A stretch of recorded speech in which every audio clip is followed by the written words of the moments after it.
What's the story, Morning Glory? What's the word, Hummingbird? Thank you so much for clicking on my channel and for joining me for this review of Seeking Sister Wife Season 4, Episode 12. Let's start off with Danielle and Garrick.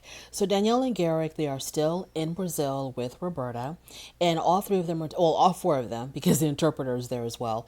All four of them are taking a romantic stroll down the beach with the interpreter, and Roberta expresses to Garrick that she wants alone time with her sister Danielle so they can have a conversation woman to woman. So Garrick leaves them alone, and Roberta had two specific things that she wanted to talk to about with Danielle.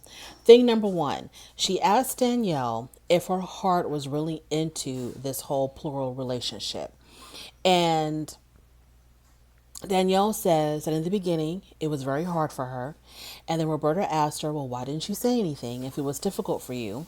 And Danielle says that she was trying to be strong and that she was just trying to, take one for the team, be strong, bottle up her feelings and just, move on with it. So obviously that showed me, or that indicated to me, that Danielle has a lot of conflicting feelings. If she's not just outright against all of this, she does have conflicting feelings about it. I think that she tries hard to see the positive side of this plural relationship, and she wants to concentrate on the positivity of it, which is, I don't know, the thing about family, having children, having sister wives to help you with your children. Maybe that's what she's trying to concentrate on.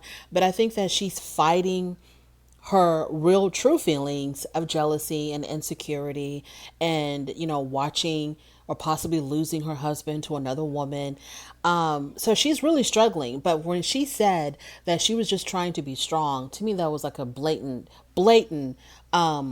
indication that she is not for this, but she keeps her mouth shut and her feelings bottled up just so that Garrick can move forward with this whole process of having a plural family. So Bert tells her that she herself, Roberta, will not go through with this if Danielle's heart isn't 100% in it. So I'm thinking to myself, okay, Danielle, this woman is giving you an out. She's giving you an out so that if you were to tell her, look, I'm not really interested in doing this. I really don't want to do this. I feel like my husband's pressuring me to do that. Maybe, possibly, Roberta will stand with you and explain to Garrick that this is not what she wants either, or this is not a good idea if all three of them are not on the same page or something. I don't know. But I felt like Roberta was possibly giving her an out, but Danielle didn't take it, and she insisted that she wanted to go through with it. This is exactly what she wants. So after that, Roberta has to address thing number two. And thing number two was she let Danielle know that she was extremely unhappy when they were dating Leah while she was still living in Brazil, because Roberta did not want them to bring another woman into the relationship until she got to the United States. And I think it's because she wanted to have that time either with just Garrick or with just Garrick and Danielle, and like form a bond with just the three of them in their new home, in her new home, her new environment in the United States. And she didn't want, to deal with herself being acclimated to a new environment and then having to get used to a strange woman who's also involved and all. So whatever the reason was, she didn't like it. She didn't like the fact that they were seeing another woman. And Danielle says in her confessional that it was during the time when Roberta was dragging her feet and, she was talking about how she didn't want to leave her mother behind in Brazil.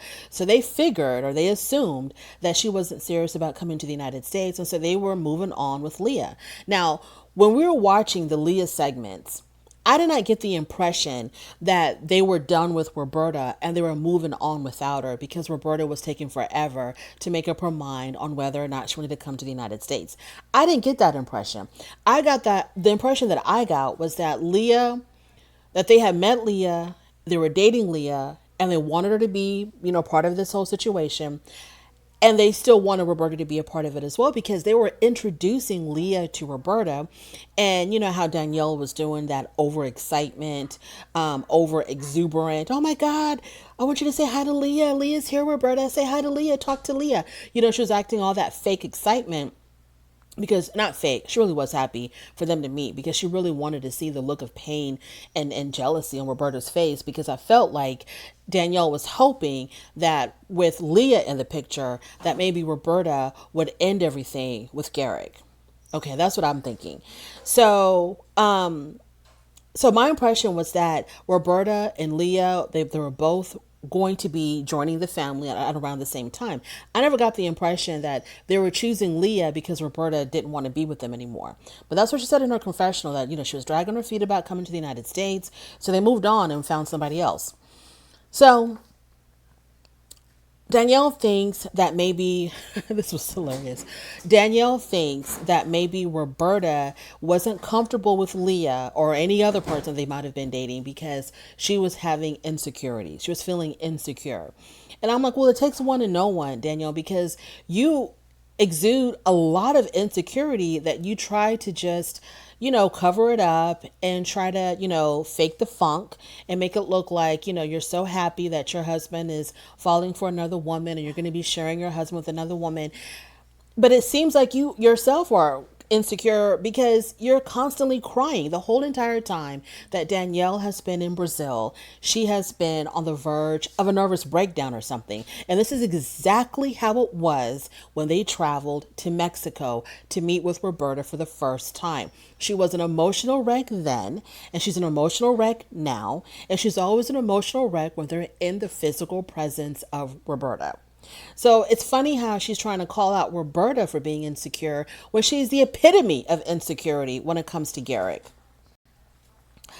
So Roberta says that she did not want them to date before she got to the United States. And in her confessional, Roberta says that Garrick woke me up one day and introduced me to this woman whom he said was going to be a part of the family. And, it hurt her feelings. It took her for a loop. She was like, what the hell? What are you talking about? Of course, I'm ad-libbing here. But I'm pretty sure, she's in a deep sleep. He contacts her in the middle of the night, Brazil time. And he's like, hey, look at our new potential wife. And I'm pretty sure that she probably nearly passed out because she thought that she was the favored one, that she was, the only new one. And I knew Roberta, her mind probably just went like berserk. So while I was watching this scene, I was thinking to myself, and this is just a thought. I'm not implying at all that, this was even a possibility, but this is just what was running through my damn mind. What if, because obviously Roberta was jealous that they were dating this third party, this Leah chick. She was jealous of that.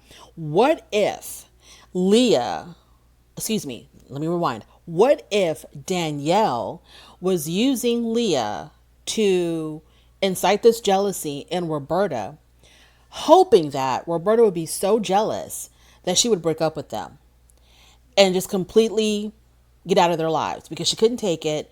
She'd be upset about, you're dating without me, you're bringing another woman into the family, and her feelings of jealousy would just overwhelm her, and she would just want to break up with Garrick.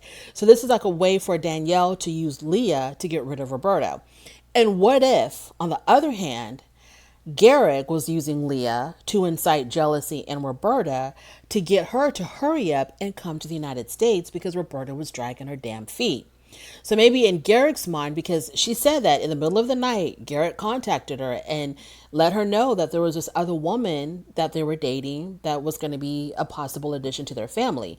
So what if Garrick was like, well, I'm going to get her so jealous that she's going to want to hurry up and get here so that, she could either try to break me up with Leah or hurry up and get here so that she can keep a close eye on us. But whatever, the jealousy would fuel her to expedite her trip to the United States. So both of them would be using Leah for different purposes and for different results. What if? Moving on. So even though Garrick said, according to Danielle, because Danielle told Roberta, look, he told me that you were fine with us dating another woman. Roberta was like, I never said that. I never said I was fine. So then I was like, well, what the hell is going on here? Either he said it or he didn't. Either he told her or he didn't tell her that, either she told him or she didn't. I mean, why would he have lied to Danielle and said Roberta's fine with us dating if Roberta never said that? But then again, why would she deny saying it if she really did tell him that she was okay with it? So I was confused there. So Danielle says, look, we should just all have, a sit down conversation with all three of us so we're all on the same page. So all three of them get together and they bring up, the whole thing. No, not all three of them. Excuse me. I take that back. I think it was just Danielle and Garrick. Just Danielle and Garrick were having a conversation, and Danielle tells her husband, I was just talking to Roberta, and she told me that she was really upset about us dating Leah and that she had never given the okay to that. And then Garrick was like, why are we even talking about the past? You mean the past that happened a few months ago? That just happened? Because this woman was just in your home. What are you talking about? The past. But he was like, why are we even talking about the past? And so Roberta says that when Leah came into the picture, now they include, I think, Roberta into the conversation. Roberta says that when Leah came into the picture, she felt like Garrick no longer loved her. So obviously she was extremely jealous to see another woman with her man. That really bothered her because in her mind, I don't even think Roberta sees Garrick as a man that she's sharing with Danielle. I think Roberta probably thinks that this is my man. I don't care what it looks like to the outside, but I know that Garrick loves me more and wants me more. This is my man. And so when she saw Garrick with Leah, her blood was like boiling. And so she was like, I felt like you didn't love me anymore when you brought this other woman into your family. And so, Garrick does what Garrick does. He pets her. Oh, Roberta. Oh, the oohs and the, oh, poor baby. Oh, no, no, no, don't think that. He's petting her. He's caressing her. He's comforting her. And so Danielle says, oh, she's not ready. She's not ready for, for us to be dating another woman. She's just not. What in the world is going on here? So everything hinges on Roberta's feelings and what's comfortable for Roberta. Well, you know what? Okay, I can see why. Because Roberta vocalizes, communicates her feelings and her thoughts, unlike you, Danielle. So she says, I don't like it. I don't want y'all seeing anybody else. And so they're all like, oh, okay, Roberta. Okay, Roberta, we're not going to do that. We're not going to date anybody. We're not going to do that anymore. You don't have to worry about that, Roberta. Danielle, are you taking notes? So Garrick is willing to listen to Roberta, but not willing to, pick up the clues, the signs that Danielle is dropping all over the place, that she's really struggling with this whole plural thing. But he is so quick to, go with what Roberta wants. And Roberta says, y'all are not going to be dating anybody until I'm good and ready. And they're all like, they all fall in line. They're like, okay, yes, ma'am. Yes, ma'am. We're not. So over breakfast, they ask her, are you ready to move with us? And of course, the producers make it so dramatic and they make it look like there was this long pause before she answered, but she was probably like, yes. So she's going to be moving to the United States with them. They booked her a one-way ticket to Colorado, and she's on her way. And I'm like, finally, thank God. What episode is this? We're only on episode 12. So yeah, she's finally going to be moving to the United States. I am so happy about this because we're finally moving it along. Danielle cried the whole entire time that they were in Brazil. She was an emotional wreck, which is what we're used to seeing. So I don't know how she's going to take it when they get to Colorado and Roberta is up close and personal each and every day. Moving on to the Epps family. Okay, with the Epps family, which is Taryn, Marcus, and India. Marcus had gone out because Janae was visiting them. Well, she went out with them, right? And so Janae had spent time with the wives, to figure out, what's it like living with Marcus and a plural family, plural marriage, whatever. They gave her the lowdown. She's not really convinced, but she kind of saw it from a different perspective from the wives, and it wasn't as bad, So she's not really convinced that this is for her, but she was willing to listen. So then I guess after that, her and Marcus went out. Well, it's the next day and Marcus never came home. So, India is she's about to go berserk.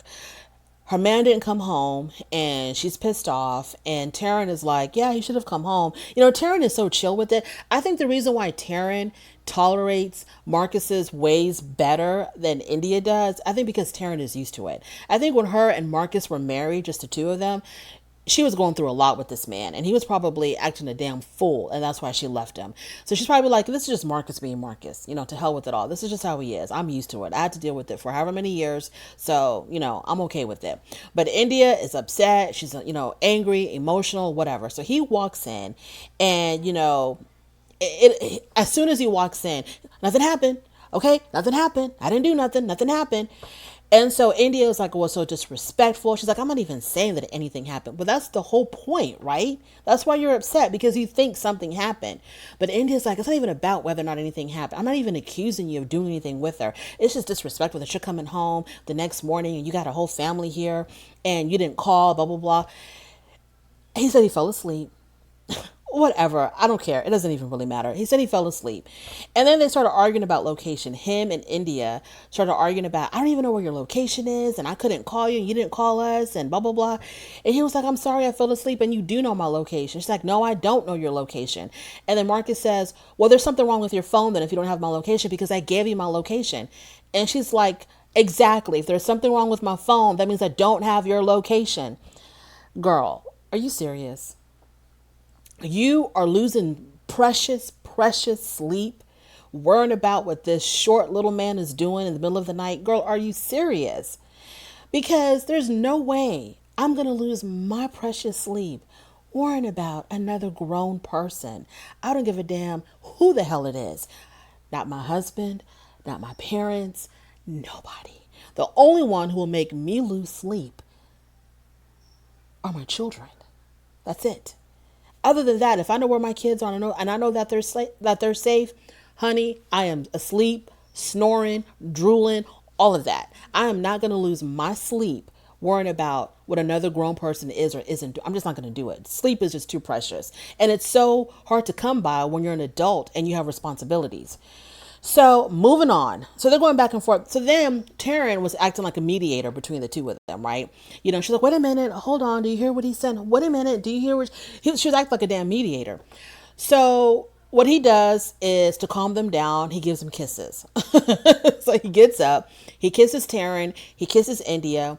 And on his way to kissing India, she said something. And he goes, what'd you say? And she goes, I heard you. You know, like, I heard you. Like, that's her thing. I guess that's to show that she's, you know, falling in line. She's being obedient, you know, because this isn't the first time that she said that. When him and her have gotten into it and he was like over the fighting and he just wanted her to shut the hell up. You know, she was like, okay, I heard you. Anyways, they talk about Janae and Bina. They're apprehensive about Janae, you know, because they're like, oh, we're not really sure how she's feeling about this. And, you know, Janae's not, you know, whatever. She's not too keen on it because of how they got together with the infidelity, the breakup, the makeups, you know, you're meeting people in the middle and all this. So Janae is like on the fence, maybe. And Bina, they feel like Bina herself is not too serious. I'm like, okay, finally Bina's back in the picture, because I was like, they forgot about Bina. So Marcus plans to meet up with Bina. So he meets up with Bina, and evidently, and you can tell that there's something went on between her and Marcus, because Bina's whole demeanor was not the same. Because Bina before was sort of like, you know, a free spirit, and she was fun, and, you know, you saw that flirtation between them. Now she was like deadpan serious. There was no flirtation. There was no nothing. She was just like in a really serious mood. So you could tell that something went down. So what went down was she was going somewhere at night. I don't know if it was in the middle of the night, but it was late night. And Marcus asked her, where are you going? And she said, out. And he asked her, but where are you going? She said, out. So because she wouldn't tell him exactly where she was going, they got into it. And I'm pretty sure that for her body language and her whole demeanor to still be so heavy, they got into it really bad. They're probably cussing each other out, talking about each other's mothers.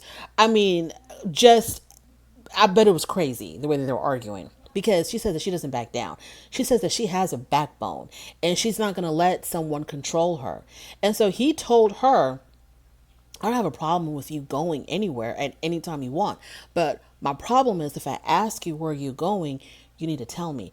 Marcus, shut the hell up. Are you kidding me? Now, I understand, like in a marriage, you know, in a traditional marriage, if your husband walks out in the middle of the night or your wife walks and you're like, where are you going? You want to know. You want to know exactly what the hell's going on. But she doesn't live with y'all. There's no commitment between Bina and the rest of y'all. There's none of that. So until there's some type of a commitment, I don't know how y'all do it. I don't know if you just, show up with your suitcase and boom, you're committed, or you go through a ceremony, like it was with that other couple, the people with the dreadlocks, and they had the girl from South Africa and they had the other chick and they had some kind of a ceremony. I don't know what it is when it's decided that, okay, we're all committed now. But until that happens, Marcus, you have no right. She's a grown woman. Um, she respects you, you respect her. You can't be all, no, not until she has committed to the family and has moved in. That's when, you're going to have to give me a little bit more information because, you're my wife now. So I need to know what the hell's going on. So their whole entire meeting, whatever, was very tense. It wasn't comfortable at all. She said that she wasn't going to be controlled by nobody. And she understands that Marcus likes to have control. And we have definitely seen that because even though India has, a big mouth and she speaks up a lot and she acts like, she's running the show and she acts like she's controlling everything, she's not. All he has to do is just get up and kiss her. And she's like, I heard you. Moving on to the Foleys, Brenda and Steve. Brenda and Steve, the only thing going on here is that their house is almost completed. The house that they're building is almost completed. Steve's son came down to see his dad and to also meet April and I guess to see the progress of the home. So April comes in, she meets the son. She's very nervous, a very awkward greeting. I felt like you can tell that maybe the son was just uncomfortable. I'm not going to say that he wasn't accepting of it. I think he was just uncomfortable because he had his arms crossed the whole time. I'm constantly reading body language, and I guess that's why I noticed these things. But he had his arms crossed the whole time, indicating closed off, shut down, don't come near me, don't invade my personal space. So I don't even think they touched. I don't think they shook hands or hugged or anything. And so April was very nervous and it was really, really awkward for her. So after she met the son, and April says that Brenda's presence gave her so much comfort. And so she was so grateful for Brenda being there. Moving on. So the two women leave and it's just Steve and his son, Preston. And the son is just like, you know what, if you're happy, I'm happy. Whatever. It's your life. You do what you want. If you're good, I'm good. Let's just leave it at that. And so the dad also says that his relationship with, I forgot the girl's name. Is it Jayla or Jalen? His relationship with his daughter has improved a great deal since he's come back home, since their last visit. I'm not sure why she didn't come down to meet April, but he says that him and his daughter are talking a whole lot more. The communication is great and that things are improving. And so, yeah. And then also, we know that April's 21, but when Preston showed shock about April being 21, I guess because he didn't expect her to be so young, it made me think April is 21, but she don't look no damn. She's like on the older end of 21 because she doesn't look 21 to me. She looks closer to like 31 than 21. Moving on to Davis, the Davis family, April, Nick, and Jennifer. So they've all decided, Nick, Jennifer, and April have all decided that they want to propose to Danielle. They want to include her into the family. So they have a special night planned. Marcus with his hat and the eyeliner and was it a purple jacket or something? He looked like I don't know, like a circus ringleader or something. So they all make plans to meet with Danielle. It's going to be a very special night, and Danielle kind of got the idea that this was going to be something special. And they take her to the Denver Clock Tower. So I guess there's like a little restaurant there by the clock tower or in the clock tower. So they're all sitting there and, Nick gives this speech about time and love and something, who cares? And so then at that moment, he takes out the ring and all three of them say to Danielle, will you marry us? So Danielle gets very emotional. She's obviously shocked. I mean, she looked genuinely shocked. If she faked it, she's a great actress because to me, I felt like she really was shocked about being proposed to. She said yes. And she was just so grateful and so happy that they decided to include her in their family. And the rings that they give in that family for engagements are birthstones. So hers was the sapphire, the blue sapphire stone on her ring, which coincidentally matched her fingernail polish perfectly. So I don't know if that was planned. I don't know if they put a bug in her ear to get blue nail polish or what, but the stone and the polish matched perfectly. So yeah, so they are now officially engaged, and she's going to be marrying a woman pretty soon, because it won't be Nick, because he don't get married to women. He don't marry his wives. So she's gonna marry. Oh, not them two, because them two are married to each other legally, Jennifer and April. She's going to be marrying the next one that comes in. She's going to be marrying the next one that comes in, because, Nick doesn't marry his wives. So we'll see what happens with that. And that is the end of my review. And I did it under 30 minutes. Thank you so much for joining me. I really do appreciate it. On your way out, do not forget to rate the video, whatever you want to do. If you like this content, subscribe. If you don't worry about it. Thank you for stopping by anyway and spending your time with me. And I will definitely talk to you later. Bye.